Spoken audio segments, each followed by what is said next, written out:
நடு ரோட்டில் திடீரென்று நிறுத்தப்பட்ட பேருந்து, வாக்குவாதத்தில் ஈடுபட்ட மப்பு ஆசாமி.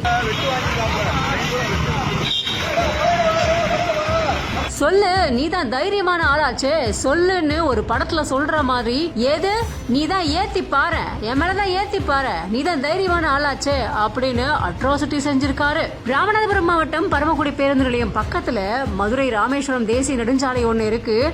இந்த தேசிய நெடுஞ்சாலையில ஃபுல் மப்புல ஒரு ஆசாமி ஒருத்தர் என்ன பண்ணிருக்காரு அப்படின்னா, அரசு பேருந்து அந்த பக்கமா போயிருந்திருக்கு. அப்போ அந்த பேருந்தை வழிமறிச்சிருக்காரு. வழிமறிச்சது மட்டும் இல்லாம பயங்கரமா அட்ராசிட்டி செஞ்சிருக்காரு. அரசு பேருந்து ஓட்டுநர் கிட்ட, நான் ரோட்ல விழுந்து சாக வந்திருக்கேன், என் மேல பேருந்தை வச்சு ஏத்தி கொண்டுட்டு போயேன் அப்படின்ற மாதிரி சொன்னதா சொல்லப்படுது. இப்படி பல வாக்குவாதத்துல ஈடுபட்டதோட மட்டும் இல்லாம அங்கிருந்த பயணிகளோட நேரத்தையும் வேஸ்ட் பண்ணிருக்காரு. இதுக்கப்புறமா ஓட்டுநர் வந்து அவர்கிட்ட பேசின நிலையில வாக்குவாதம் முற்றி போகவே இவர்கிட்ட பேசி ஒன்னும் ஆக போடல அப்படின்னு தெரிஞ்சு அங்கிருந்து கிளம்பி போயிருக்காங்க.